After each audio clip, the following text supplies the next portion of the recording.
Olá, pessoal. Vamos continuar com a nossa aula de geografia, hoje falando uma parte sobre a região Centro-Oeste. A região Centro-Oeste, ela é formada por 3 estados e o Distrito Federal.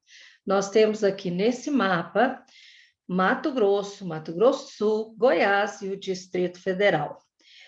Sua área, de toda a região Centro-Oeste, corresponde a 20% do território nacional.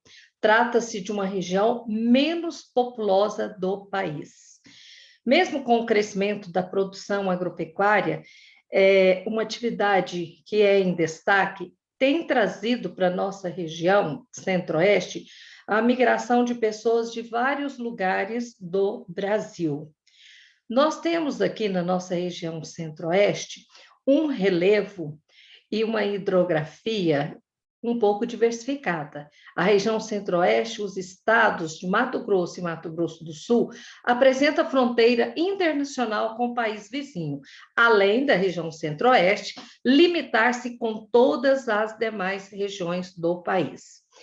Na nossa região, predomina o relevo de planaltos e chapadas, mas nós vamos encontrar nessa região mais aqui ao oeste, a planície do Pantanal.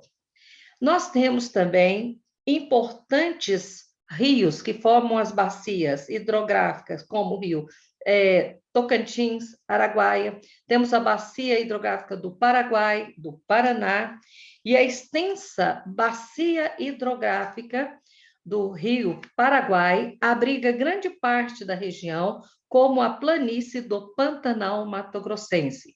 Como a professora já disse, essa parte aqui do relevo, onde nós temos a planície do Pantanal, está, então, a maior planície alagada do planeta. Os rios, eles se destacam por sua importância na economia, pois eles servem de navegação e servem também para a irrigação de lavouras. Nós temos aqui uma parte das chapadas, né, serras, que fazem parte do relevo da região Centro-Oeste. Falando agora de clima, nós temos aqui o clima predominante da nossa região é o tropical. Toda essa parte amarela é o clima tropical típico. Ele destaca com 2 estações, o verão quente e chuvoso e o inverno seco e com temperaturas amenas. Mas nós temos também influência do clima nessa parte aqui mais ao norte de Mato Grosso, o clima equatorial. Na nossa região, destaca-se 3 tipos de vegetação: cerrado, floresta amazônica e o pantanal. O relevo tem um fator determinante, pois a vegetação do cerrado se encontra nas áreas de planalto e chapadas. Nós temos a floresta amazônica, encontrada no norte do estado de Mato Grosso, e a maior planície inundável, como a professora já disse, está no Pantanal. Na região do Pantanal, a vegetação é uma vegetação de transição, pois encontramos espécies típicas da caatinga, do cerrado e da floresta amazônica. O cerrado, ele predomina na nossa região.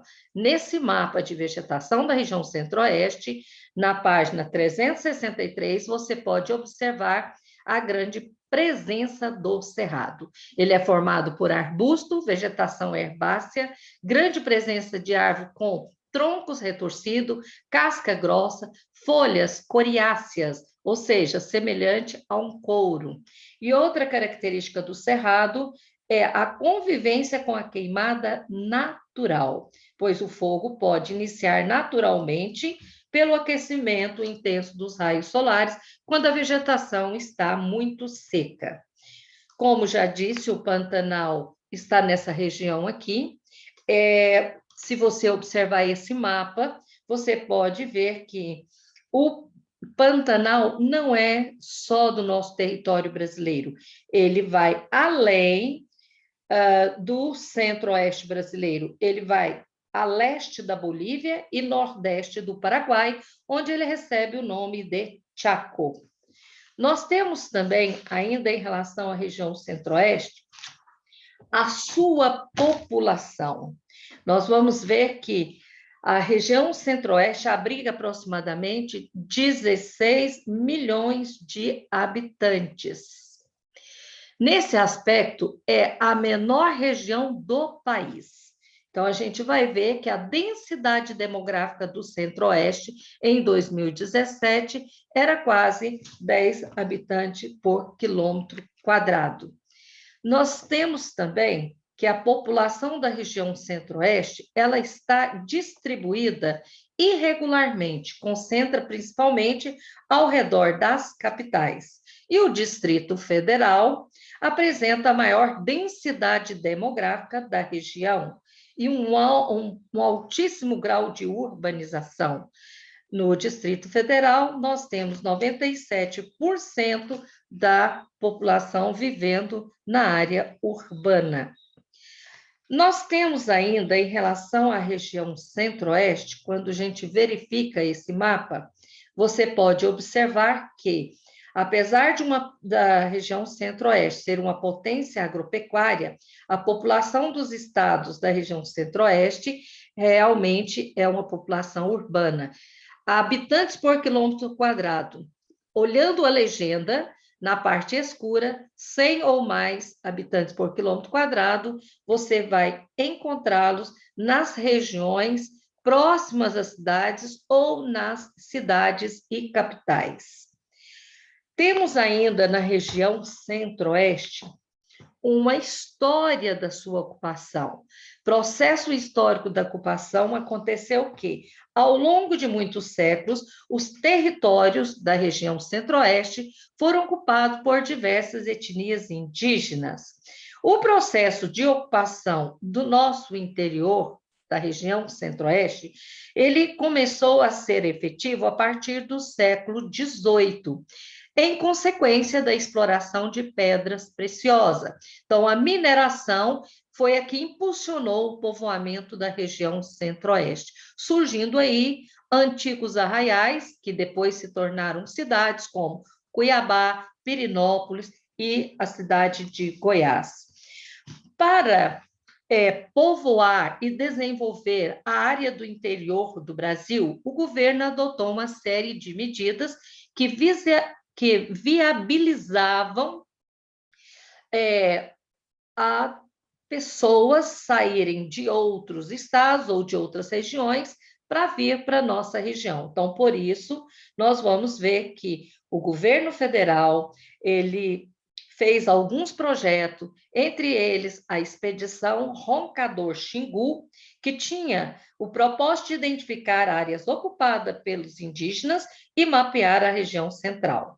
Essa expedição Roncador-Xingu foi parte de um projeto chamado Marcha para o Oeste, que tinha a intenção de construir cidades planejadas e intensificar a exploração de recursos naturais.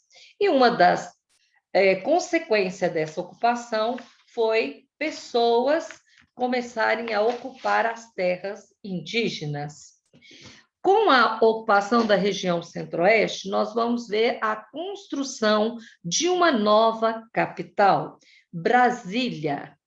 Anteriormente a Brasília, nós tivemos Salvador e Rio de Janeiro como capital do Brasil. A construção da nova capital do país, Brasília, em pleno centro-oeste, aconteceu no governo de Juscelino Kubitschek.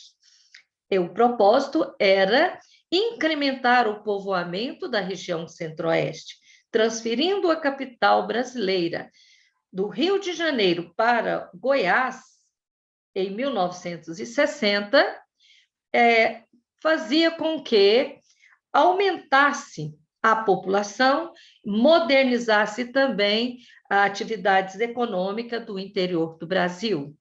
Nós vamos ver que precisou de investimentos do governo federal na construção de estradas, rodovias, usinas hidrelétricas, para que houvesse o interesse de pessoas, empresários, trazer as suas indústrias para a região central do Brasil. Aqui nós temos a foto de Brasília, no início aí da sua construção, em 1960. Você pode observar que as avenidas, as ruas ainda não, naquela época, ainda estavam em construção, não eram asfaltadas.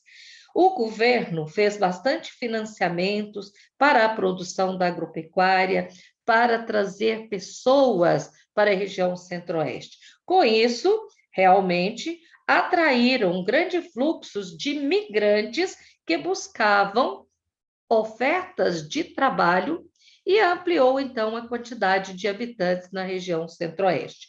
Com isso, há um aumento da urbanização, que até então as cidades eram pequenas e a maioria da população vivia na zona rural.